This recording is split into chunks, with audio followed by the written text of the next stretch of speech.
You're 15 years old. It's a scorching summer in 1985, and your parents just dropped you at the gate and drove off for the day. You're on your own. No adults, no supervision, not one person around to tell you can't do that. In front of you stands the most insane amusement park that has ever existed, and today, it's all yours. There are no rules here. The rides were designed by a man who dreamed about them at night and built them exactly as he'd seen them in his sleep. They'll sell you a beer on your way out without ever asking your age. And over 18 years, hundreds of people will pass through hospital doors because of this place. Over 100 lawsuits will pile up. And the man who built it all will never spend a single day in prison. There's nothing in the world like Action Park. To understand this park, you have to understand the era that created it. The 1980s in America, a time when a kid was responsible for himself, when the words safety regulations sounded like a punchline. And the best summer of your life was the one you came back from with a cast on your arm and a few stories that turned your mother's hair gray. And here's the thing you need to understand right from the start. This was genuinely awesome. Dangerous? Yes. Sometimes deadly? Also yes. But a park like this will never be built again, because today, it would get shut down before lunch on opening day. Back then, people came by the thousands because nowhere else gave you this much freedom and this many chances to hurt yourself entirely on your own terms. One single man dreamed up all of it. Picture the Wolf of Wall Street, except instead of other people's stocks, he was trading in adrenaline. And the people he conned in the end weren't wealthy investors at all. They were an entire generation of teenagers who believed they were invincible. But before we get to him, let's run through what people actually came here for: the rides. Fair warning, you won't find half of these in any park today, because building them now would get someone arrested. There was a water slide with a full vertical loop, and the test dummies they sent through it didn't come out in one piece.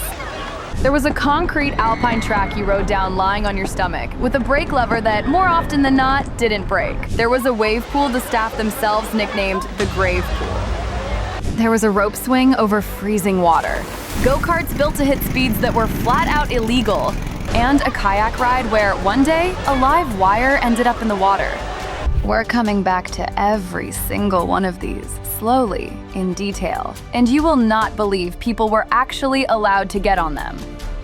But first, let's figure out who could possibly build something like this, because this story doesn't start with a water slide. It starts with him.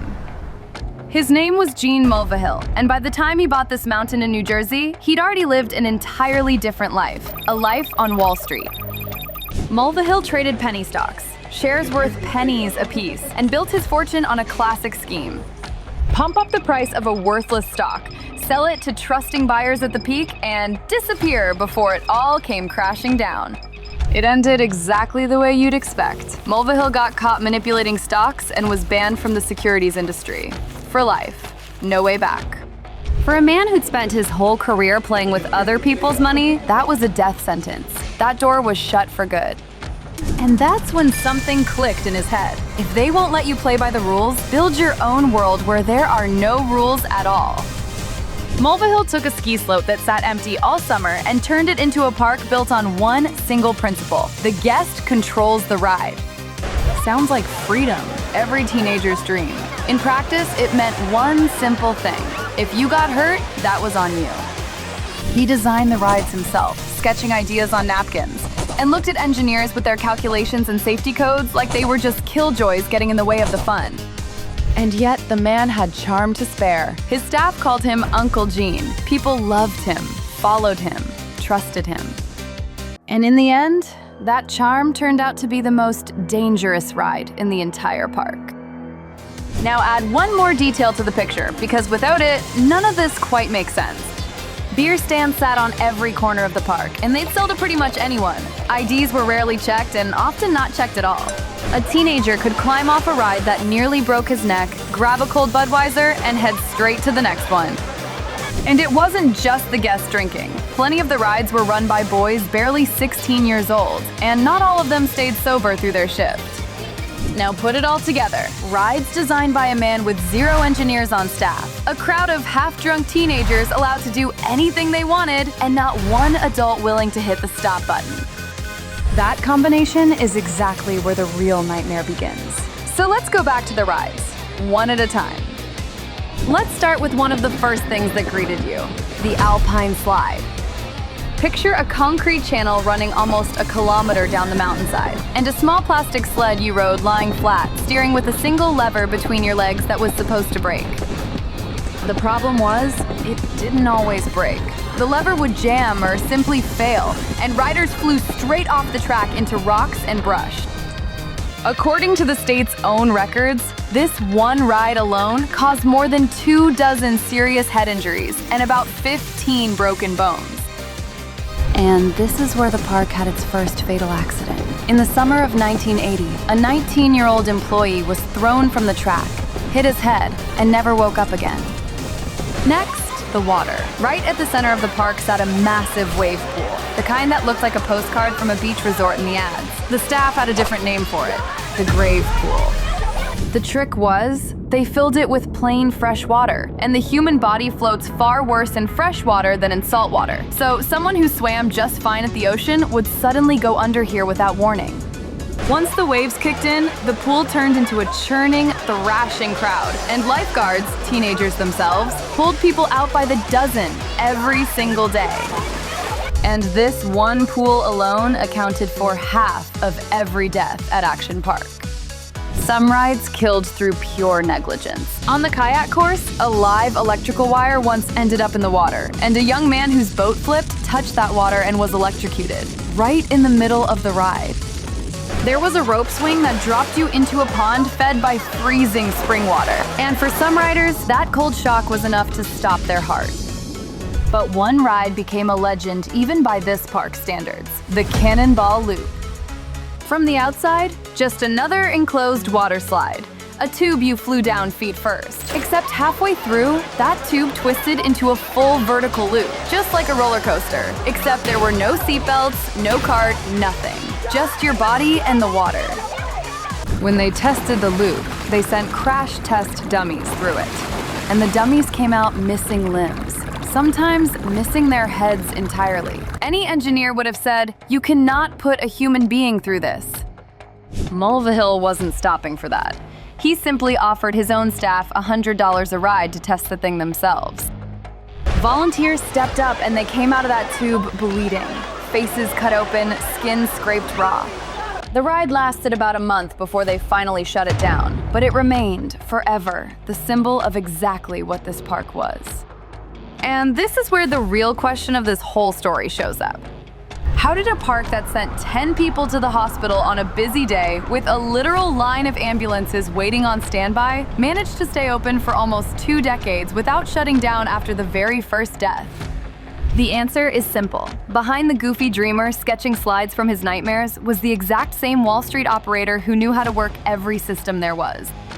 And now he turned every bit of that skill toward making sure nobody could ever touch him. He started with the most obvious problem, insurance. No legitimate insurance company wanted anything to do with a park injuring people by the dozen. Mulvihill did something else entirely. He founded his own insurance company somewhere in the Cayman Islands, gave it a respectable-sounding name, and announced the park was fully insured. On paper, it looked flawless. In reality, there was almost nothing behind that company, an empty shell built for one purpose only, telling regulators everything was under control. Then came the money. When someone got hurt, a man calling himself a claims adjuster would show up and offer cash on the spot. The amount depending on how bad the injury was, as long as the family took the envelope and never went to court. And the families who did go to court got a very different Mulvihill. He'd refuse to pay, hire lawyers, and drag the case out for years, knowing full well an ordinary family couldn't afford to fight him that long.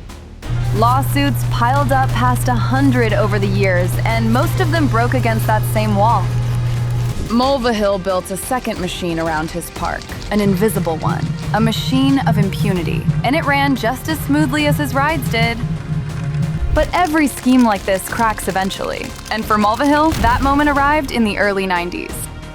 By 1994, more than 100 charges landed on him all at once.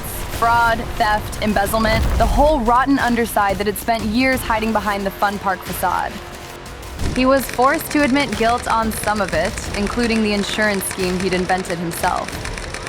He lost control of the park, though, true to form, he somehow clawed it back almost right before the end. The end came in 1996. It wasn't a courtroom or the authorities that finally got him. They never managed to. Action Park simply suffocated under its own debts and lawsuits. Mulvihill himself never spent a single day behind bars and lived out his life a free man until he passed away in 2012. Years later, the mountain reopened. Now, a tidy, ordinary, code-compliant water park where absolutely nothing happens anymore. And here's the strange part of this whole story. We tell it laughing. We watch that old, grainy footage of these rides and feel something close to envy. And somewhere inside, we catch ourselves wishing we'd been there. That was Mulvihill's real trap. People will remember his rides for decades, but the truly dangerous thing in this park was one man. The one who greeted you at the gate, smiled, and told you to call him Uncle Gene.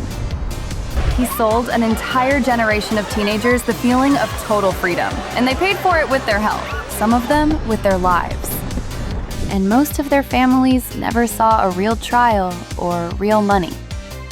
A park like this will never be built again, and honestly, that's the right call. But some part of us still misses those days, when you could climb onto a ride that was almost guaranteed to hurt you, and for one day, feel completely invincible. Just for one day. And if you were lucky, live to see the sunset.